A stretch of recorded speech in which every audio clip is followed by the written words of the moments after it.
तो सबसे पहले देखते हैं रिलेशन क्या होता है। रिलेशन के पहले हम लोग को ए और बी हम लोग दो सेट मानते हैं। इसके अंदर A1 A2 A3 एलिमेंट्स है, B1 B2 एलिमेंट्स हैं। ठीक, अब हम लोग A क्रॉस B करते हैं। इस कैमरे को ऐसे करते हैं, जैसे A क्रॉस B कर देते हैं तो वो आ गया A1 B1 A2 B2 A3 B3, sorry A1 A2, अरे क्या बोल रहा हूँ, A1 A2 A3 एलिमेंट्स है, B1 B2 एलिमेंट्स है। A क्रॉस B करेंगे तो A1 B1 आएगा, A2 B2, इसको इससे रिलेट करेंगे, फिर इसको इससे रिलेट करेंगे, फिर इसको इससे रिलेट करेंगे। तो A1 B1 A2 B2, sorry A1 B1 A1 B2 A2 B1 A2 B2 A3 B1 A3 B2। ठीक, अब इसका कोई भी एक सबसेट उठा लेते हैं। मान लो पहले के 4 एलिमेंट्स इनको यहाँ लिख लिया, तो वो उसका रिलेशन हो जाएगा। मतलब A क्रॉस B का कोई भी सबसेट लेंगे तो उसका छोटा सा पार्ट या फिर पूरा या फिर कुछ नहीं, तो वो इसका रिलेशन होता है। मतलब every subset of A cross B is said to be the relation from A to B। अब रिलेशन 5 तरीके के होते हैं। सबसे पहले एम्प्टी रिलेशन, मतलब बहुत तरीके होते हैं, मेनली 5-6 तरीके हैं।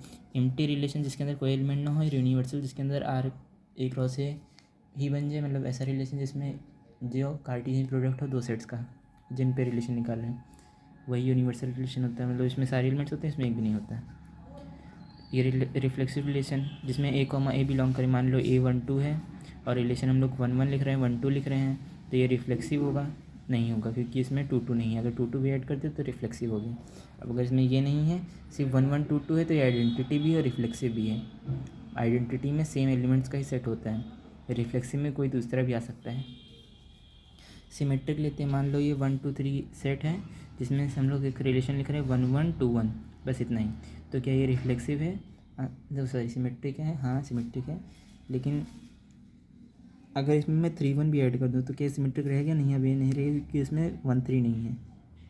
ठीक, ट्रांसिटिव के चेक करते हैं। अगर A1 एक रिलेशन ट्रांसिटिव तब होगा अगर A1 और A2 बिलोंग कर रहे हैं, A2 A3 भी कर रहा है, तो A1 A3 भी करना चाहिए। जैसे 1 1 है, सॉरी 1 2 है, 2 3 है और 3 1 है। ठीक, 3 1 है और कुछ नहीं है। 1 1 2 है, 2 3 और 3 1 है एक रिलेशन में। तो क्या वो ट्रांसिटिव होगा? आंसर है नहीं, क्योंकि 1 2 है, 2 3 है, यानी 1 3 होना चाहिए था, लेकिन यहाँ पे तो 3 1 है, तो यानी ट्रांसिटिव नहीं होगा।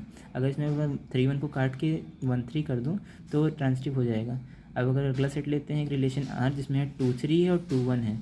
अब इसमें देखो 2 3 है, लेकिन 3 से स्टार्टिंग में कोई एलिमेंट ही नहीं है, तो ये क्या ये ट्रांसिटिव होगा? आंसर है हाँ, क्योंकि इसमें हम लोग अगर 3 को A2 मानते हैं तो A2 से स्टार्ट होने वाला कोई एलिमेंट इस रिलेशन में है ही नहीं। हम लोग का कंडीशन क्या थी? अगर A1 और A2 बिलोंग कर रहे हैं R से और A2 A3 भी कर रहे हैं, तो A1 और A3 का भी एक सेट बिलोंग करना चाहिए। लेकिन इसमें ये वाली कंडीशन फॉलो नहीं हो रही, क्योंकि 3 से कोई एलिमेंट स्टार्ट ही नहीं हो रहा, इसलिए ये भी ट्रांसिटिव होगा।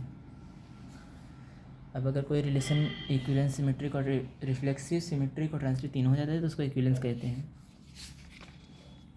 इसमें ये 4th 5th क्वेश्चन इंपॉर्टेंट है और इसका ये 5th वाला क्वेश्चन पूरा इंपॉर्टेंट है।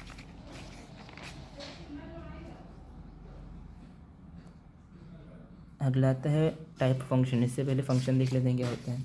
अब जैसे कि हम लोग का एक रिलेशन था जिसमें 4 एलिमेंट्स थे, A1 B1 A2 B2 A2 B1 और A2 B2। ठीक, अब इसमें अगर हम लोग ध्यान से देखें तो फंक्शन क्या होता है? फंक्शन ऐसा एक रिलेशन होगा जिसमें डोमेन कभी रिपीट नहीं करनी चाहिए।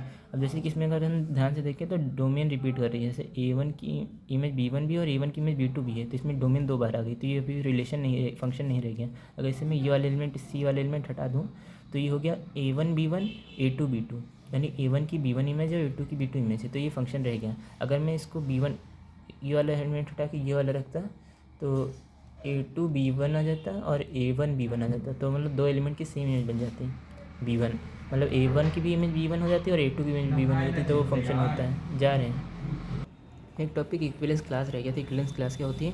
किसी भी एलिमेंट से रिलेटेड वो सारे एलिमेंट्स, मतलब किसी भी एलिमेंट से रिलेटेड जितने भी एलिमेंट्स होंगे, मान लो कि इसमें अगर अल्फ़ा की इक्विवेलेंस क्लास निकालनी है और अल्फ़ा A1 दिया, अल्फ़ा B1 दिया है, सॉरी अल्फ़ा A1 दिया, अल्फ़ा A2 दिया, अल्फ़ा A3 दिया, तो A1 A2 A3 जो होंगे उस रिलेशन में, इसमें मान लो अल्फ़ा A1 है, अल्फ़ा A2 है और अल्फ़ा A3 है, तो अल्फ़ा की इक्विवेलेंस क्लास क्या हो जाएगी? A1 A2 A3।